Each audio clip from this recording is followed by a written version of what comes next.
C'est une première qui était très attendue par tout un pays. Hier soir, l'équipe de France a fait son entrée dans cette Coupe du Monde au Qatar et en tant que tenant du titre, les Bleus étaient forcément attendus au tournant.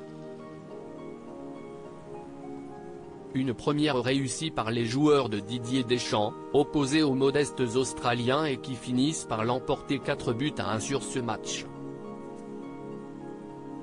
Un match au cours duquel de nombreux joueurs ont brillé, à l'image d'Olivier Giroud, auteur d'un doublé qui égale le record de buts en équipe de France de Thierry Henry avec 51 réalisations. Pour ce match, les téléspectateurs présents sur TF1 ont bien évidemment pu retrouver le duo de choc chargé d'animer les rencontres des Bleus depuis plusieurs années maintenant. Vicente Lizarazu et Grégoire Margoton étaient aux commentaires et l'ancien champion du monde a certainement pris du plaisir à voir les joueurs de l'équipe de France réussir une prestation aussi solide.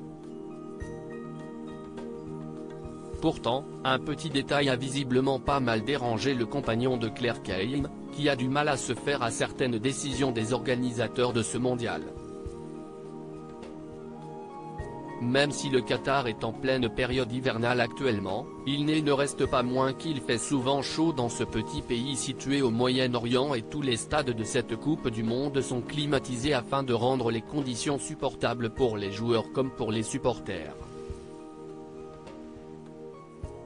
Vicente Lizarazu gelé, il pousse un coup de gueule hier soir, les organisateurs avaient peut-être poussé le bouton de la climatisation un peu fort au goût de Vicente Lizarazu, si l'on en croit ses commentaires pendant la rencontre.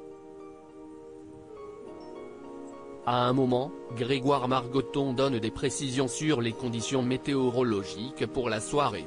24 degrés sans climatisation, elle a été éteinte 2 heures avant la partie, informe-t-il, avant que l'ancien footballeur de 52 ans ne l'interrompe pour donner son avis. 2 heures avant pas sûr, parce qu'on l'a bien senti nous. On l'a bouché derrière nous, se plaint-il, visiblement frigorifié par la température ambiante. Un petit problème de climatisation qui n'a visiblement pas empêché les Bleus de dominer l'Australie et de repartir avec une belle victoire.